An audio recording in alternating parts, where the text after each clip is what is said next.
सोनार जी से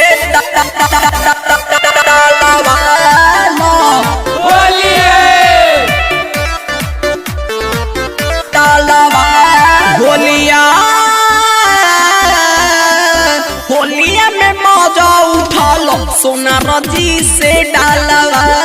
लो सोनार जी से रंगवा लो लइका सन के मन बहला दो सोनार जी से डालवा लो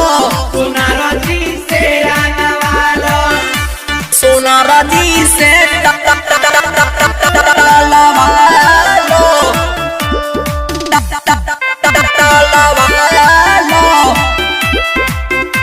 कमलेश रिकॉर्डिंग स्टूडियो मानी कटल होली मचानी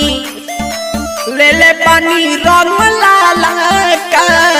देखी के तोहर रवानी सोनार जी से सुनो रानी कटन मन मानी कटल होली में जानी ले ले पानी रंग लाला का देखी के तोहर रवानी हरे देहिया के गरमी भगालो सोनार जी से डालवा लो सोनार जी से रंगवा लो सोनार जी से डालवा लो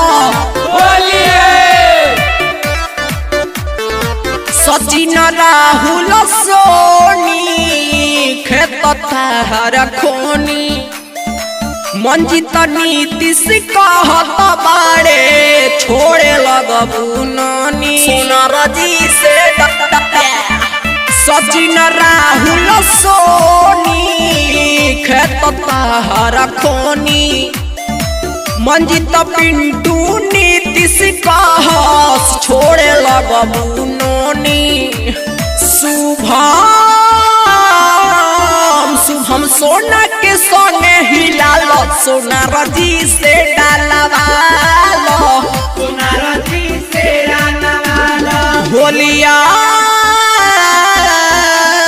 होलिया में मौजा उठा लो सोनार जी से डालवा लो सोनार जी से रंगवा लो कमलेश रिकॉर्डिंग स्टूडियो मोहम्मदपुर।